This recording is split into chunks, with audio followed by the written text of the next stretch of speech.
এই গণঅভ্যুত্থানকে সফল করার জন্য এই নারীদের ভূমিকাই ছিল সবচেয়ে অগ্রগণ্য ভূমিকা। শাসক যায় শাসক আসে, চেহারা বদলায় না। আমরা বলতে চাই সেই চেহারার বদল চাই। বুকের ভিতর ভীষণ যন্ত্রণা নিয়ে এখানে দাঁড়িয়েছি। আছি আর নির্যাতিত মানুষের প্রতীক। আজকে সারা বাংলাদেশে অসংখ্য নারী, অসংখ্য শিশু, অসংখ্য মানুষ নির্যাতনের শিকার হচ্ছে, শিশুরা হত্যার শিকার হচ্ছে। সেই রকম একটি সময়ে আমরা এখানে দাঁড়িয়েছি। আমরা ভীষণ আকাঙ্ক্ষা নিয়ে দাঁড়িয়েছিলাম জুলাইয়ের যে গণঅভ্যুত্থান, সেই গণঅভ্যুত্থানে লক্ষ লক্ষ নারীরা মাঠে নেমেছিল। একটাই লক্ষ্য ছিল বৈষম্যহীন একটা যে পথ চলা, নারীর পথ চলাকে সহজ করা এবং নারীর উপর যত ধরনের বৈষম্য আছে সেই সামাজিক বৈষম্যকে বিলোপ করা, শিক্ষা ব্যবস্থার বৈষম্যকে বিলোপ করা। এই আকাঙ্ক্ষা থেকেই কিন্তু নারীরা সেদিন পথে নেমেছিল এবং এই গণঅভ্যুত্থানকে সফল করার জন্য এই নারীদের ভূমিকাই ছিল সবচেয়ে অগ্রগণ্য ভূমিকা। কিন্তু আমরা দুঃখের সাথে লক্ষ্য করছি 5 তারিখের পরে আমাদের সেই নারীদের উপরে যেন খড়গহস্ত বেশি। একটা মহল আমার ওনার ঠিক আছে কিনা, ঠিক মতো হাঁটছি কিনা, কি খেতে পারবো, কেমন করে চলবো, সমস্ত কিছুই যেন আমাদের নির্ধারণ করে দিতে চান। অর্থাৎ মানুষ হিসেবে গণ্য করতে চান না, মনে হয় কোনো জড় বস্তু অথবা পণ্য হিসেবে তারা দেখতে চান নারীকে। সেই দৃষ্টিভঙ্গির বিরুদ্ধে আমরা এখানে দাঁড়িয়েছি।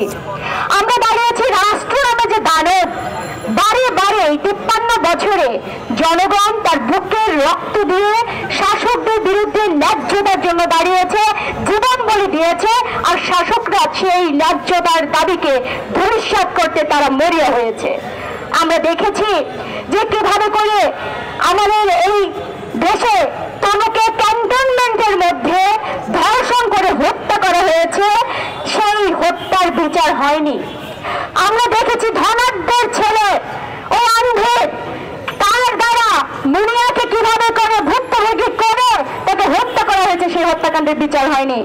আমরা দেখেছি আমাদের নুসরাত, আমাদের বোন, সেই নুসরাতকে কিভাবে করে জ্বালিয়ে পুড়িয়ে মেরে ফেলা হয়েছে, সেই হত্যাকাণ্ডের আমরা বিচার পাইনি। এইরকম করতে করতে অসংখ্য নজির। গবেষণা বলছে প্রতি 10 মিনিটে নাকি একটি ধর্ষণের ঘটনা ঘটে। আমরা হতবাক হয়ে যাই। এই জন্যই কি আমরা নারীরা নেমেছিলাম, রাজপথে জীবন দিয়েছি? আমাদের বোনেরা কি সেদিন হল থেকে গভীর রাতে বেরিয়ে এসেছিল এই কারণে? আমরা বলতে চাই যে গণঅভ্যুত্থানের যে আকাঙ্ক্ষা, যে মুক্তির আকাঙ্ক্ষা নিয়ে নারীরা বেরিয়ে এসেছিল, সেই মুক্তির আকাঙ্ক্ষা যখন ভবিষ্যৎ হয় তখন কিন্তু আবার নারীরা বের হয়ে এসেছে প্রত্যেকটি হল থেকে। যখন আসিয়াকে এরকম দানবিক ভাবে তাকে যখন ধর্ষণের পরে হত্যা চেষ্টা করা হয়েছিল, সংগ্রামী বন্ধুগণ, আমরা বলতে চাই শাসক যায় শাসক আসে, চেহারা বদলায় না। আমরা বলতে চাই সেই চেহারার বদল চাই। আমাদের দেশে আর যেন একটি নারী, একটি শিশু আর কখনোই কোনো এই ধরনের দানব হত্যাকাণ্ড, ধর্ষণ, খুনের শিকার না হয়, সেই জন্যই আমরা এখানে দাঁড়িয়েছি। আমরা বলতে চাই যে জুলাইয়ের যে গণঅভ্যুত্থান, সেই গণঅভ্যুত্থানে যারা তার জীবনটা দিয়েছে, সেই গণহত্যার কি বিচার এই বাংলাদেশে হবে না? আমরা তার কোনো নজির কিন্তু দেখতে পাচ্ছি না। আমরা শঙ্কিত হই, আমরা ভয়ে ভীত হই, কারণ বারে বারে আমাদের শাসকদের চেহারা সেদিকে হাঁটছে। আমরা সেই জন্য সেই দাবিতে এখানে দাঁড়িয়েছি।